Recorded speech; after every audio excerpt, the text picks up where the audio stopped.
Jama, with Mobo and Grady Dick not playing today, what were some of the adjustments you had to make for them offensively?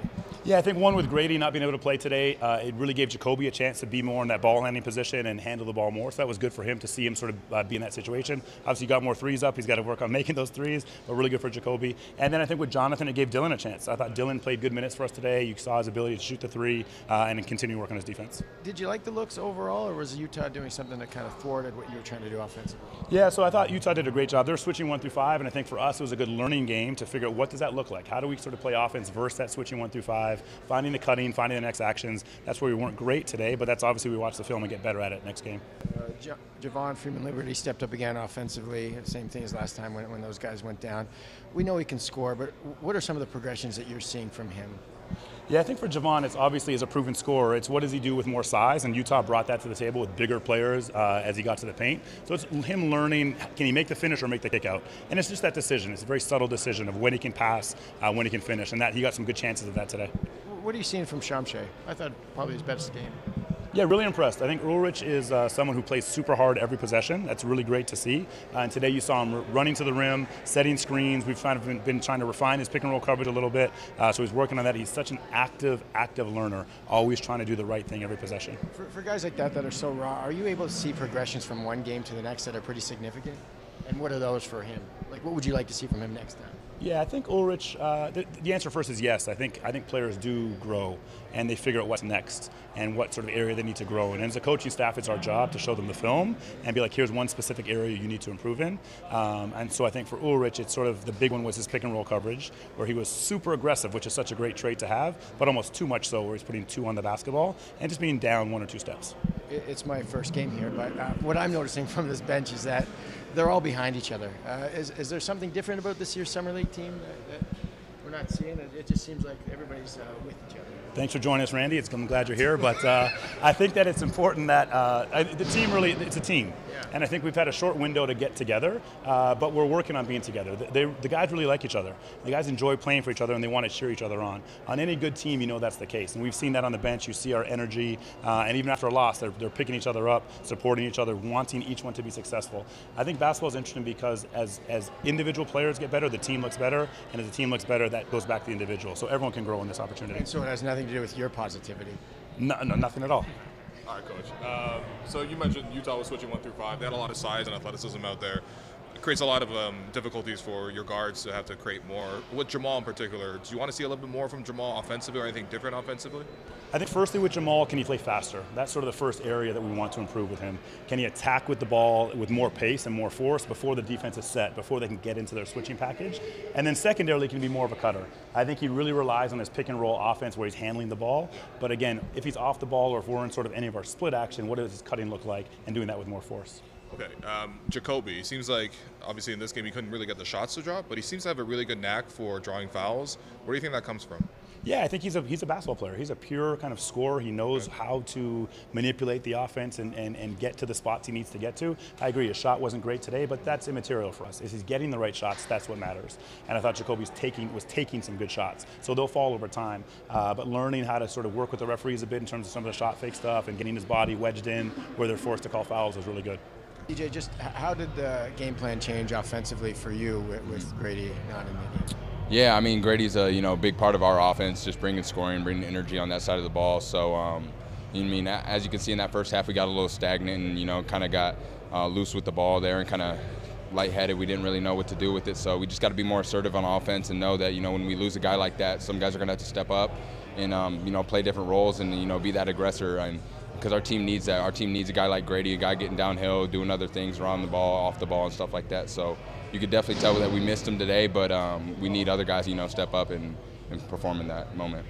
It was a promising start. You guys looked really good early on that first quarter. What sort of began to unravel there, late first, early second? Yeah, I think really it was just being composed. I think, getting back to what Coach was trying to get us to run, just getting under our sets and slowing down and getting in offense. I think, a lot of these guys, some of them haven't played, yet.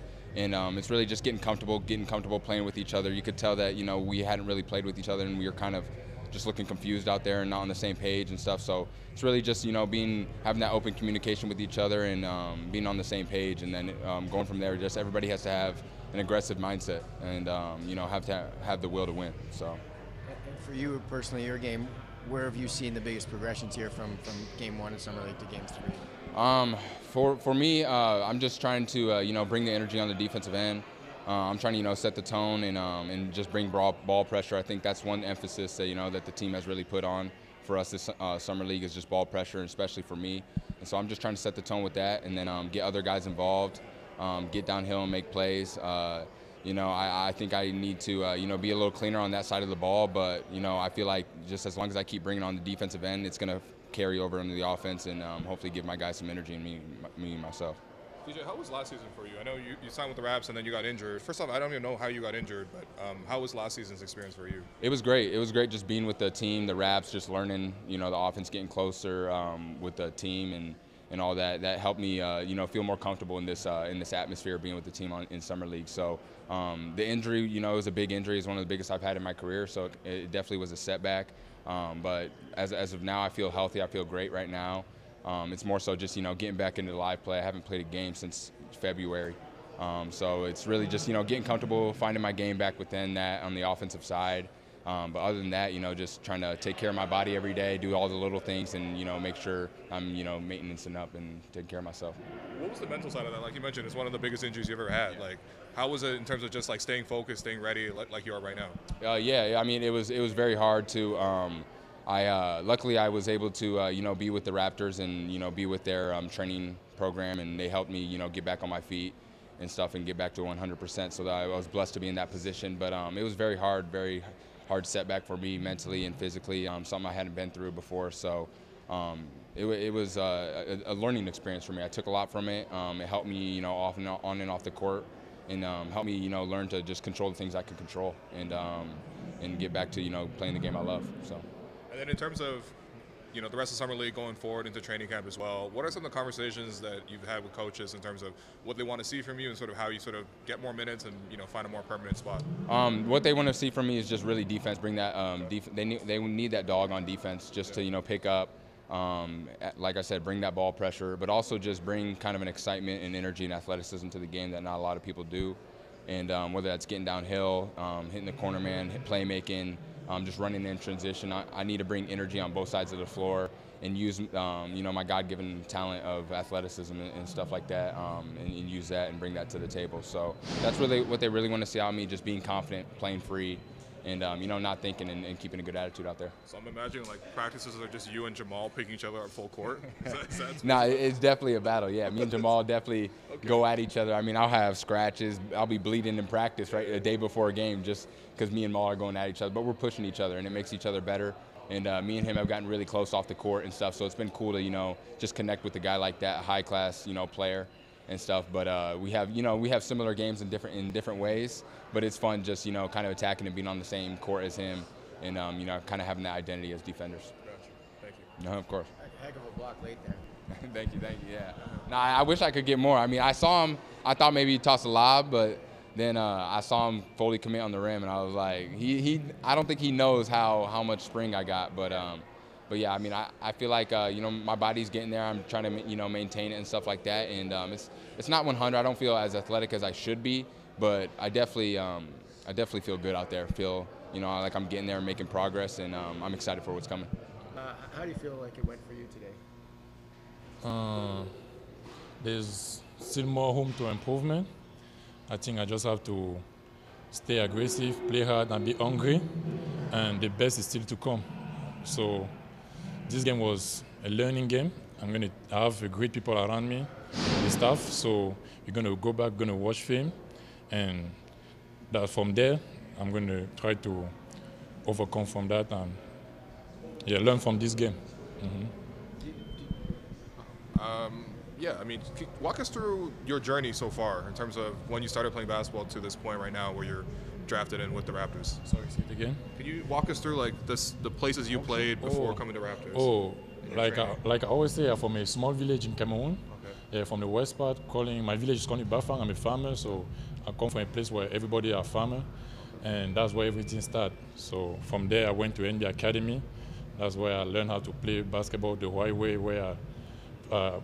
basically, that's where everything started because I went there, I was doing, that's even where I started learning how to speak English. Because when I get there, my skill in English was zero. I couldn't even stand here. Back there, before you put this in front of me speaking to me in English, I will not know what I'm going to say. So that's where everything started for me. They changed everything for me. That's why I'm always grateful for what the academy did for me. And after that, I'm here today and with a good organization.